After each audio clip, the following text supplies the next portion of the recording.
कल सायंकाल बहुत आनंद आया। हाँ, ऐसा कवि सम्मेलन गजब। कुमार विश्वास जी ने तो गजब कर दिया साहब। इस परिसर में राम कथा सुनने के लिए निस्संदेह उपस्थित हुए भगवान राम के अन्यतम और भरत जैसे भाई की उपाधि से विभूषित भगवान महावीर बजरंगबली को प्रणाम करता हूं, जो यहाँ जरूर सुन रहे होंगे इस समय भी। मैंने लगभग 4-5 हजार रात कविता सुनाई है 26-27 देशों में, और रोमांच कम हो पाता है क्योंकि वो दैनिक कार्यक्रम हो गया है, जहाँ सुना रहे हैं वहाँ सुना रहे हैं। लेकिन कविताएं लिखते समय, बाबा तुलसी के वंश में अक्षर गढ़ने प्रारंभ करते समय मैंने ये कभी नहीं सोचा था कि किसी दिन मेरे लिए ये सुयोग भी होगा कि श्रोता इतना बड़ा होगा और गीत के पार्श्व में पार्श्व संगीत मां मंदाकिनी का होगा। ये कभी नहीं सोचा था। ये मेरे ख्याल से हम गूगल हेडक्वार्टर्स गए हों या कैलिफोर्निया असेंबली में गए हों या मेलबोर्न की पार्लियामेंट में गए हों, वो छोटी चीजें हैं।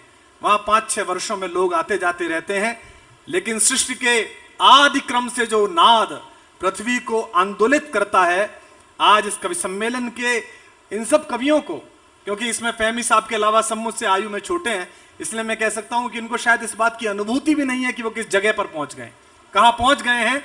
ये हमारा तो नहीं है, ये निश्चित रूप से मेरे पूर्वजों का कोई पुण्य फल होगा जिसका आज मुझे फल प्राप्त हुआ है और आप सबको प्राप्त हुआ है। बहुत अच्छे। क्या उसकी विद्वता थी, धर्म भी था, मर्म भी था, वर्म भी था, सब था उसमें। जहां श्री चरण बैठे हुए हैं वहां वल्लभाचार्य बैठे, सामने लोग बैठे और मीरा ने गाया मेरे तो गिरधर गोपाल दूसरा न कोई। तो संत समाज में बैठे हुए स्वामी हरिदास ने कहा कि मीराबाई तुमने गाया तो बहुत अच्छा, पर एक गड़बड़ थी, तुम्हारा भजन राग में नहीं था। हमारी बड़ी मां ने जो उत्तर दिया वो मेरी भूमिका है, जो आपका आशीर्वाद खींच लेगी दूर तक, मंदाकिनी के तटों तक। उन्होंने कहा कि मीराबाई तुमने गाया बहुत अच्छा, पर तुम्हारा गायन राग में नहीं था। मां मीरा ने कहा कि स्वामी हरिदास मैं जानती हूं कि मैंने राग में नहीं गाया, क्योंकि मनुष्यों को रिझाने के लिए राग में गाया जाता है और परमात्मा को रिझाने के लिए अनुराग में गाया जाता है। आपके स्वर में माधुर्य है, आप जब गाते हैं, बीच में जब आप गाते हैं, मैं एक दिन आपका प्रवचन देख रहा था। एक गीत मैंने 1000 बार सुना होगा, इश्क में मेरठ की या दिल्ली की कथा थी, और आपने कहा कि मैं कृष्ण पर बोलना चाहता हूं, और आपने एक बहुत मशहूर सा फिल्मी गीत उठाया था, निगाहें मिलाने को जी चाहता है। मैंने पहली बार देखा और यह पता चला कि कविता महत्वपूर्ण नहीं है, गीत महत्वपूर्ण नहीं है, उसका व्याख्याकार महत्वपूर्ण है कि कैसी व्याख्या हो रही है। और इस सभागृह में, इस ऐतिहासिक क्षण में उपस्थित वो लोग बचे हैं जो अपने जीवन के अंतिम सांस तक याद रखेंगे कि मां मंदाकिनी के चरणों में एक ऐसी दिव्य विभूति के पास वो बैठे थे जहां कविताओं का रस बरसा था, और आधुनिक तुलसीदास हमारे सम्मुख थे जिन्होंने मानस को नया अमृत दिया है, संजीवनी दी। हम कभी आपसे क्या कहें बापू, ये कह सकते हैं कि इस निराशा भरे वातावरण में, इस नैराश्य में जब हमारी आस्थाएं डूबती हैं, तब पूरी पृथ्वी पर हमारी योजना में और हमारी जानकारी में 2-4 लोग हैं जिनके चेहरे पर दृष्टि टिकती है, तो यह आशा जगती है कि पृथ्वी में शोभन कुछ बचेगा, सत्यम शिवम सुंदरम बचेगा। उनमें से एक आप हैं। हमारा प्रणाम स्वीकार करें, हमारे यश की आयु आपको लग जाए, हमारी आयु आपको लग जाए, ताकि युग युगांतर तक आपकी वाणी बोलती। क्या उसने पेश की, गजब किया। तरन्नुम भी एक ही ढंग का तरम, एक ही ढंग, सरल तरम, गजब। बहुत आनंद आया। तो मैं बहुत प्रसन्नता व्यक्त करता हूं कि मैं अपने गीत गजलों से उसे पैगाम करता हूं कि उसी की दी हुई दौलत उसी के नाम करता हूं। हवा का काम है चलना, दिए का काम है जलना। हवा का काम है चलना, दिए का काम है जलना। वो अपना काम करती है, मैं अपना काम करता। बीच में राजनीतिक टिप्पणियां भी नहीं हुई, मैं तो करूंगा नहीं, क्योंकि अपन इस लायक बचे ही नहीं। राजनीति के जितने दृश्य देखिए उससे अपने आप को आनंदित कीजिए। हम 36 घंटे बैठे, 36 घंटे, 125 करोड़ का लोकतंत्र 36 घंटे लोकसभा राज्यसभा में बैठा, बहस हुई, राज्य बैठे। हमने सोचा पता नहीं क्या निकलेगा, दो चीजें निकली, गले मिले और आंख मारी। बोले गले मिले आंख मारी, बताइए।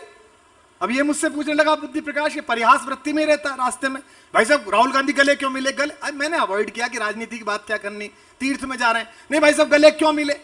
मैंने कहा यार 48 साल का आदमी, सावन चल रहा है, गले नहीं मिले क्या करे बता, कहां जाए वो बेचारा।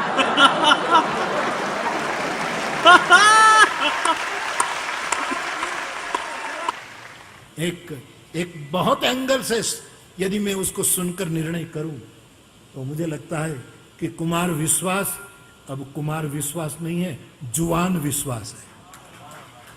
कुमार विश्वास नहीं है, युवान विश्वास है।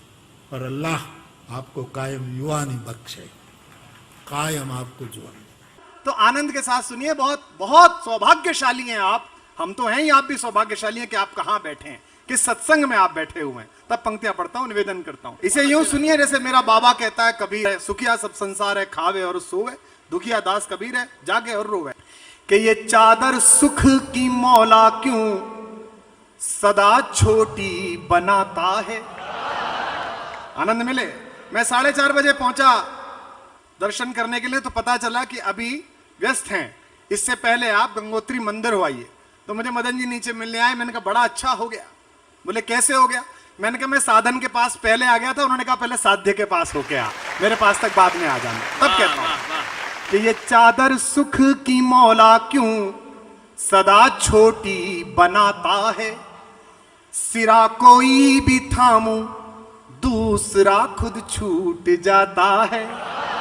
तुम्हारे पास था तो मैं जमाने भर में रुसवा था, तुम्हारे पास था तो मैं जमाने भर में रुसवा था, मगर अब तुम नहीं हो तो जमाना साथ गाता है। हम साहित्य में काम करते हैं, राजनीति भी विषय है, लेकिन यह सिखाया है संस्कार ने कि जब कविता के मंच पर चढ़ो, धर्म के मंच पर चढ़ो, तो राजनीति की जूतियां नीचे उतार के आओ। और यह तो वैसे भी मां मंदाकिनी का तट है, यहां तो आत्मा के ऊपर चढ़े हुए जितने वस्त्र उतार के आओगे उतना ही मोक्ष प्राप्त होगा। अमुक बात तो जो विश्वास जी ने जो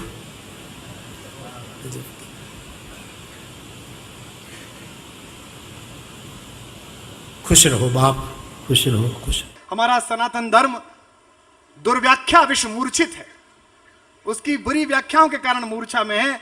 हम आभारी हैं कि आपके रूप में एक ऐसा संत हमें मिला है जिससे सही व्याख्या हम तक पहुंच रही है। जो लोग कहते हैं कि राजनीति धर्म से अलग रहनी चाहिए, वो गलत कहते हैं। धर्म की राजनीति नहीं होनी चाहिए, पर राजनीति का धर्म होना चाहिए। और जब तक सत्ताएं किसी धर्मगुरु के आसन के प्रति प्रणाम की मुद्रा में रहेंगी, तब तब ठीक रहेंगी। जिस दिन उस प्रणाम की मुद्रा से बाहर हो जाएंगी, राजनीति अराजक हो जाएगी। पूज्य अटल जी का बड़ा स्नेह मेरे प्रति था और मेरी बड़ी आस्था थी। मैं उनका आदर पूर्वक स्मरण करता हूं, जिन्होंने कहा था कि मेरी अस्थियां भी जब गंगा में मिला दी जाएंगी और लहरों से कान लगाकर सुनोगे तो भारत माता की जय का जय घोष आएगा। मुझसे पूछा किसी ने कि आप टेलीविजन पे थे, आप 7 किलोमीटर लंबी यात्रा निकली थी, उसमें नहीं गए। मैंने कहा हम आभारी हैं अपने महनीय प्रधानमंत्री जी के, जो हमारे श्रोता भी रहे, आयोजक भी रहे, बड़े भाई भी हैं, मित्र भी हैं, कि वो 7 किलोमीटर सारे नेता चले। बस इतना निवेदन है कि अटल जी के शव के पीछे 7 किलोमीटर चले, अगर उनके पदचिन्हों पर भी 2-4 कदम चल लो तो शायद देश अच्छा हो जाए। भाई क्या कह दिया डॉक्टर साहब। बड़े से बड़े मुख्यमंत्री, बड़े से बड़े प्रधानमंत्री जिनके सामने नीचे बैठते हैं, आज वो स्वयं नीचे बैठे हैं। ये किस लिए? हमारी कविता में कोई बड़ी बात नहीं है, हमारा खानदान बड़ा है। हम सूर के, तुलसी के, रसखान के घर में पैदा हुए हैं। जिस जगह आप बैठे हैं, इसी हर्षिल से, ये जो हर्षिल है पास में, हरिशिला है, यहीं से हमारे खानदान का एक बड़ा बुजुर्ग राहुल सांकृत्यायन निकले थे घोड़े लेकर, खच्चर लेकर तिब्बत की तरफ, और पाली, प्राकृत, अपभ्रंश का विपुल साहित्य यहां तक लेकर आए थे। इसी जगह मैं अपने पूर्वज के घर में खड़ा हुआ हूं और एक महान विभूति के सामने पढ़ रहा हूं। जिन लोगों ने अपने दिवंगत परदादा की तस्वीर अपने स्टोर रूम में रख दी, वो कबाड़ा हो गई, और जिन्होंने ड्राइंग रूम में लगाई वो एंटीक कहलाई। मैं एक विदेह के मंच पर खड़ा हूं। योगी भी हैं शरण जिनके जो अनासक्त गेही, जय जय राजा जनक पुण्य देही विदेही। तो मैं एक कविता सुना रहा हूं आपको। हमने बाबा तुलसी को तो नहीं देखा, हमारा यही सौभाग्य कि हम आपको देख पा रहे हैं, हम आपके श्री चरणों में बैठे हुए हैं। वे बोले दरबार सजाओ, वे बोले जयकार लगाओ, वे बोले हम जितना बोले तुम केवल उतना दोहराओ। वाणी पर इतना अंकुश कैसे सहते, वाणी पर इतना अंकुश कैसे सहते, हम कबीर के वंशज चुप कैसे रहते, हम कबीर के वंशज चुप कैसे रहते। कवि को ईश्वर ने यह शक्ति दी है। हमारे यहां कहा जाता है कि विधाता की सृष्टि 6 रसों में बटी हुई है। विधाता ने कुछ हम पर अतिरिक्त कृपा की कि हमें नवरस दिए। कवि से विधि से कवि सब विधि बड़े, या में संशय ना है, शठरस विधि की सृष्टि में नवरस कविता मां। भीगा मुशायरा था आखिर में, जब मिल रहे थे तब सब भीगे भीगे हुए। केहू काल गति से परे चिरंतन, अभी यहां थे अभी यहीं हो। कृष्ण अकेले पुण्य पुरुष हैं जिनसे 2 युगों में 2 महिलाओं ने प्रेम किया। द्वापर में राधा ने और कलयुग में हमारी मां मीरा ने। और दुनिया की हर स्त्री अपने पुरुष से, प्रेमी पुरुष से इस बात पे नाराज रहती है कि दूसरी महिलाओं को प्रेम क्यों करता है। अकेले योगेश्वर कृष्ण हैं जिनसे सब प्रेम करती हैं और सब आपस में भी प्रेम करती हैं कि हम सब प्रेम करते हैं। जय जय जय जय। बापू, हमारे बाबा सूरदास ने कहा राधा से बोले नहीं 4-5-6 दिन कृष्ण, बोले नहीं, बात नहीं की तो राधा नाराज हो गई। तो राधा उपवास पे चली गई। दुनिया का पहला आमरण अनशन और दुनिया की पहली आत्महत्या की चेतावनी, धमकी सूरदास ने लिखी। आपकी तालियां गूंजेंगी। उन्होंने कहा कि राधिका जी हैं तो जी हैं सखी, न तो पी हैं हलाहल नंद के द्वारे। नंद के दरवाजे पे जहर पी के मरेंगे, नहीं तो राधिका के साथ बात करो। ये केवल कृष्ण को प्राप्त था। तब मैं कहता हूं कि हु काल गति से परे चिरंतन, अभी यहां थे अभी यहीं हो। कंप्लीट मैन पूरी प्रकृति में केवल एक हुआ जिसने बचपन जिया तो ऐसा कि आज भी लाड़ में भारत की हर मां अपने बेटे को कान्हा कहती है। जिसने जवानी जी तो ऐसी कि इश्क में पागल लड़के को कॉलोनी में लोग कहते हैं बड़ा कन्हैया बना फिरता है। जिसने युद्ध रचाया तो ऐसा कि 5 निर्वासित बच्चों को विश्व की सबसे बड़ी अक्षौणी सेना के सामने विजय दिलाई। और जिसने ज्ञान दिया तो गीता जैसा पर 1000 नोबेल पुरस्कार कुर्बान किए जा सकते हैं। तब मैं उस कान्हा पर पढ़ रहा हूं कि हु काल गति से परे चिरंतन, अभी यहां थे अभी यहीं हो। कभी धरा पर कभी गगन में। बालकृष्ण ने पूछा मां से कि तू तो कहती थी सूरज पूरब में निकलता है, मैं चिड़िया दिखा रहा था बलदाऊ को पश्चिम में, सुबह सुबह तो सूरज उधर था। तो मां ने कहा तुझे क्या पता, तू त्रैलोक के क्या स्वामी है, जिस दिशा में इंगित कर देगा सूर्य और चंद्रमा को उधर जाना ही पड़ेगा, ये उनका काम है। कि कभी धरा पर कभी गगन में, कभी कहां थे कभी कहीं हो। तुम्हारी राधा को भान है तुम सकल चराचर में हो समाये। बस एक मेरा है भाग्य मोहन के जिसमें होकर भी तुम नहीं हो। बस एक मेरा है भाग्य मोहन के जिसमें होकर भी तुम नहीं हो। न द्वारिका में मिले बिराजे, आपने कथा करी है वो। न द्वारिका में मिले बिराजे, बिरज की गलियों में भी नहीं हो। कान्हा का पता बता रहा हूं। न द्वारिका में मिले बिराजे, बिरज की गलियों में भी नहीं हो। न योगियों के हो ध्यान में तुम, अहम जड़े ज्ञान में नहीं हो। न योगियों। एक बहुत बड़ा बुद्धिजीवी था उनके दरबार में उद्धव। तो भगवान ने कहा लल्लू तुम वहां जाओ, जरा मिल के आओ, वो लड़कियां परेशान है, उनसे कहना कि वो निराकार प्रेम में लगे, हमारा चक्कर छोड़े। और वो बड़ा अहंकार में वहां पहुंचे। हमारे जगन्नाथ प्रसाद रत्नाकर ने कहा है कि आए लौट लज्जित, नवाए नैन ऊधो अब, सब सुख साधन को सूदो सो जतन ले। और ये पंक्ति बापू के चरणों तक पहुंचे आपकी वाह में कि प्रेम मग छाके पग पड़त जहां के तहां, यूं जा रहा था मिलने के बाद, प्रेम मग छाके पग पड़त जहां के तहां, ज्ञान गुदड़ी में अनुराग को रतन ले। वाह, ज्ञान की गुदड़ी में अनुराग का कोई नूर लेके लौटा, और जब चिट्ठी लेके आया तो उससे कोई नहीं मिल रहा था। सारी लड़कियां इकट्ठी हुई कि हमको, जब वो है ना, आए हो सिखावन को जोग मथुरा से तोपे, ऊधो जे वियोग के वचन बतरावो ना। योग सिखाने आए हो, वियोग बता रहे हो। आए हो सिखावन को जोग मथुरा से तोपे, ऊधो जे वियोग के वचन बतरावो ना। एक मनमोहन तो बस के उजारो माह, ही में अनेक मनमोहन बसाओ ना। यहां से तब कह रहा हूं कि न द्वारिका में मिले बिराजे, बिरज की गलियों में भी नहीं हो, न योगियों के हो ध्यान में तुम, अहम जड़े ज्ञान में नहीं हो। ये पृथ्वी, ये धरती जहां हम हैं इसलिए महत्वपूर्ण है, दुनिया के सभी देश महत्वपूर्ण है उनके लिए। ये अकेली धरती है जो ईश्वर ने चाटी है, घुटने चल के चाटी है ये। इस पर पैर रखते समय भी ध्यान रखना कि कहां रख रहे हो। इसके साथ गद्दारी तो बात ही छोड़ दो। ये वही है जिस पर घुटवन चलत रेणु तन मंडित, मुख दधि लेप किए। ये अकेली धरती है जहां हमारे राम उस अजिर में लोटे हैं, जहां इक्ष्वाकु की परंपरा पैदा हुई है। और बापू आप गंगोत्री तक आए, मुझे आश्चर्य होता है कि आप समाज के वंचितों में कथा करके आए। आप उनमें कथा करके आए जिस इलाके में जाने के लिए सभ्य समाज शताब्दियों से मुंह चुरा रहा था, रात के अंधेरे में जाता था। वहां आपने उजाले में राम का नाम फैलाया। हम आपके आभारी हैं, हम कृतार्थ थे आप, हम कृतार्थ थे आपके। बुद्ध के पास, बहुत अच्छे, बुद्ध के पास उस समय की सबसे बड़ी नगरवधु आम्रपाली आई थी, पीछे सुनने के लिए बैठी थी, और किसी ने परिचय करा दिया कि नगरवधु आई है, सबसे बड़ी वेश्या, मिलना चाहती है। अकेले में बुद्ध से मिली, उसने कहा कि तथागत बहुत पातकी हूं, बड़ा इस शरीर का दुरुपयोग किया है, मैंने कोई पूजा नहीं की, मेरी तो उपासना आज तक नहीं हुई। बुद्ध ने कहा ऐसा करते समय तेरे मन में पाप आया कभी? उसने कहा नहीं, मैंने इसे काम की तरह समझा। तो बुद्ध ने कहा तू तो सतत पूजा में थी, तू तो सतत प्रार्थना में थी, इसलिए उसे प्रधान भिक्षुणी बनाया।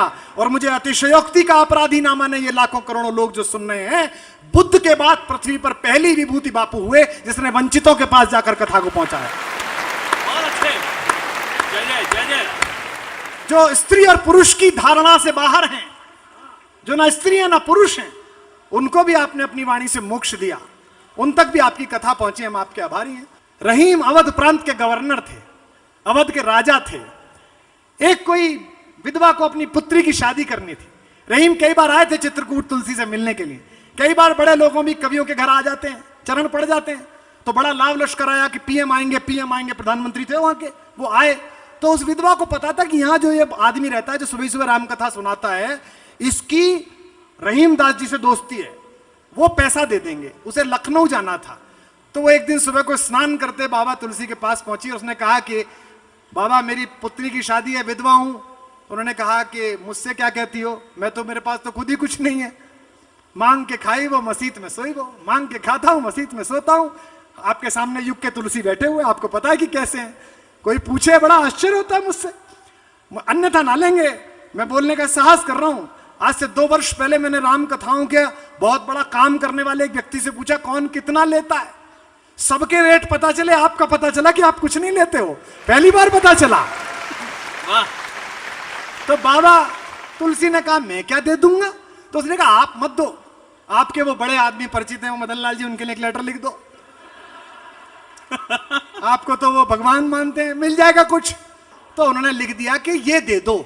अब रहीम जैसा बड़ा कवि तुलसी जैसे महाकवि से ये कह रहा है कि इस विधवा को पैसे दे दो, तो ये तो लिखा गया नहीं कि 15 लाख अकाउंट में डाल दो, ऐसा तो लिखेगा नहीं। उसने कितनी बाजीगरी से भाषा लिखी। मैं साहित्य पढ़ाया है 17 वर्ष विश्वविद्यालय में, कितनी बाजीगरी से लिखा।